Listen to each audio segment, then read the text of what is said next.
تمہیں اللہ اور اس کے رسول کا واسطہ، یہ دیکھو ہمارے درمیان اللہ کا کلام ہے، اس مقدس کتاب کا واسطہ دیتی ہوں، مجھے عزت و آبرو سے جانے دو، میں تمہارا احسان کبھی نہیں بھولوں گی۔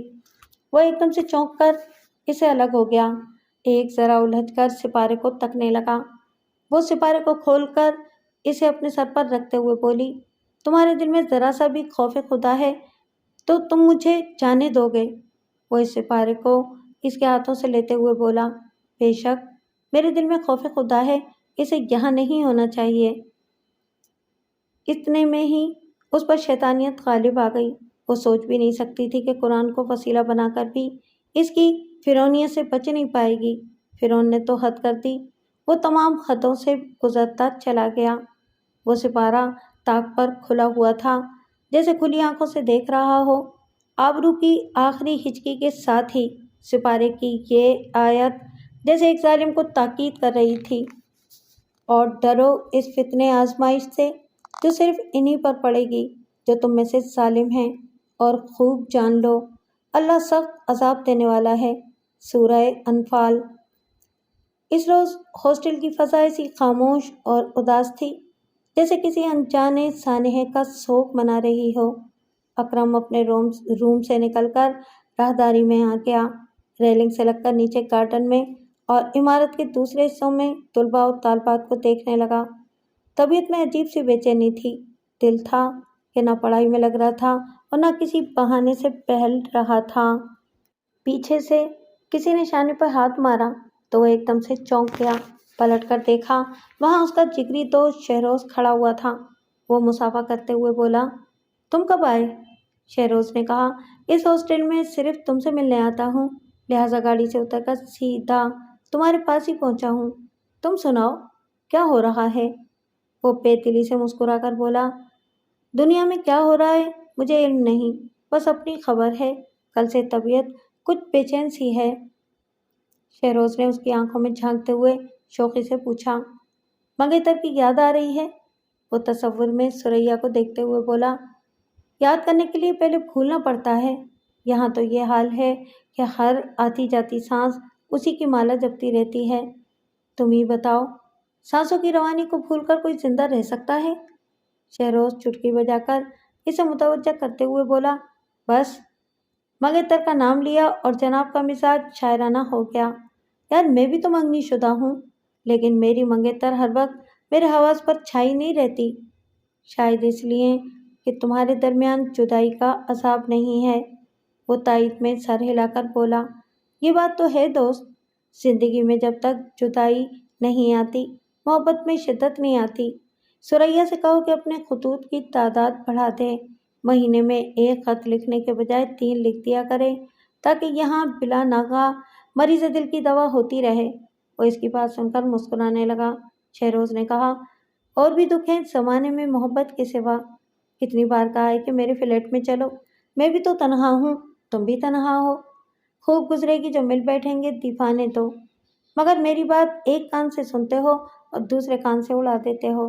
اس ہاسٹل کی بوریت کی فضا بھی تمہاری طبیعت پر اثر انداز ہو رہی ہے، چلو کہیں باہر چلتے ہیں، دل کے بہلنے کا سامان کرتے ہیں۔ وہ جانا نہیں چاہتا تھا، لیکن شہروز نے ضد کی تو انکار نہ کر سکا۔ اسی وقت چپراسی نے آ کر ایک لفافہ اکرم کی طرف بڑھاتے ہوئے کہا، یہ آپ کا خط۔ خط؟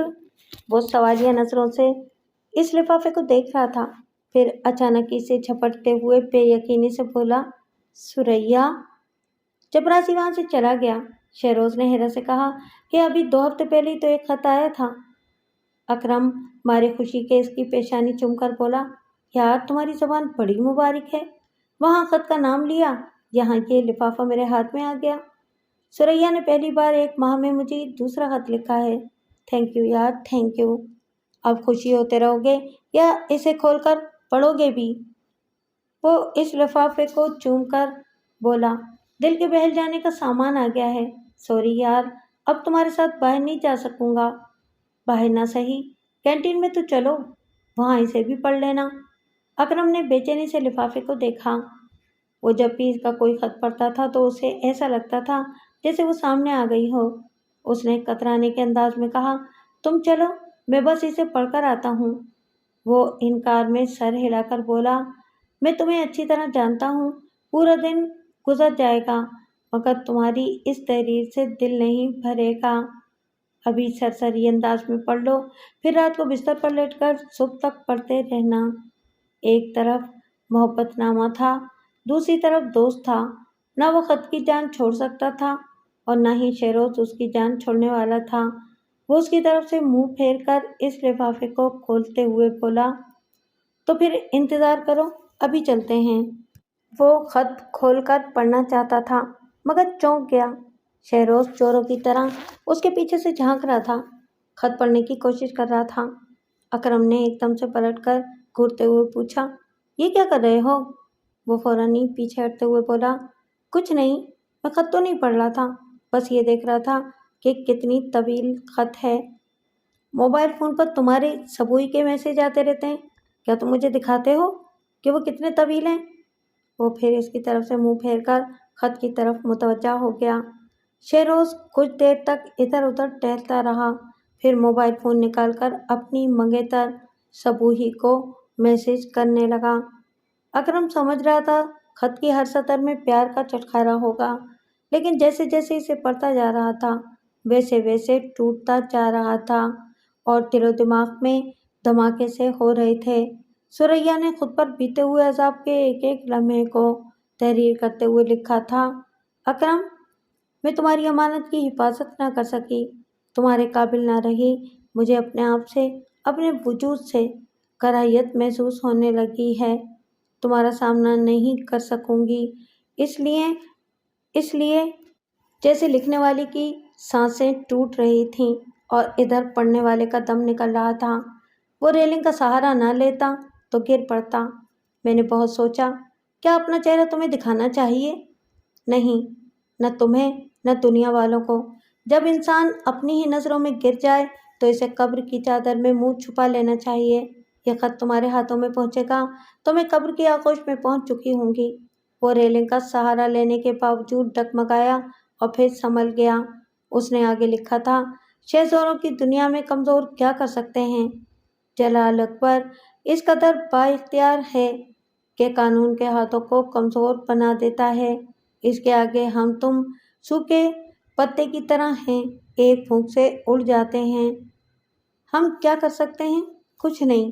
میں ایک مشرقی لڑکی اپنی زبان سے اپنے لٹنے کی رویداد سب کے سامنے پنچایت میں یا بھری عدالت میں بیان نہیں کر سکتی۔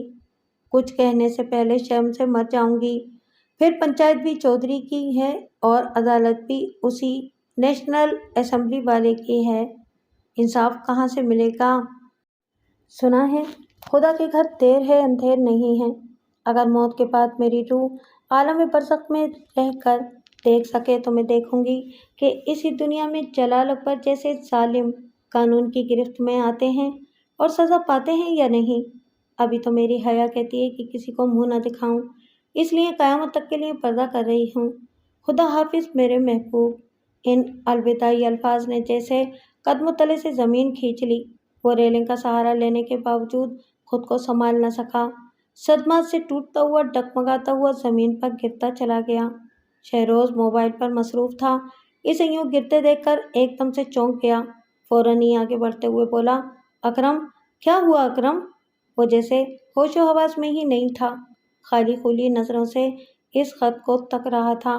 شہروز اس کے چہرے کو تھپتھپاتے ہوئے بولا، سب خیر تو ہے؟ کیا لکھا ہے ثریا نے؟ وہ شکستہ لہجے میں بولا، میں جسے محبت نامہ سمجھ رہا تھا نا، وہ تو اجل نامہ نکلا۔ اس نے وہ کاغذ شہروز کی طرف بڑھا دیا۔ وہ فوراً ہی اسے لے کر پڑھنے لگا۔ اکرم دونوں ہاتھوں سے اپنے بالوں کو نوچ رہا تھا، سر کو پیچھے پٹک رہا تھا۔ شہروز نے بے یقینی سے اسے دیکھا، پھر بڑے دکھ سے کہا، مائی گاڈ، یہ سب کیا ہو گیا؟ ثریا! اکرم پر صدمات کے پہاڑ ٹوٹ پڑے تھے، وہ جسے جان حیات کہتا تھا، وہ اچانک اس کی حیات سے یوں چلی گئی تھی جیسے ایک لمحہ آ کر گزر گیا ہو۔ شہروز اسے تسلیاں دے رہا تھا۔ وہ روتے ہوئے بولا، خدا کے لیے دوست کہہ دو کہ میں خواب دیکھ رہا ہوں، وہ مری نہیں ہے، زندہ ہے، میری ثریا مری نہیں ہے۔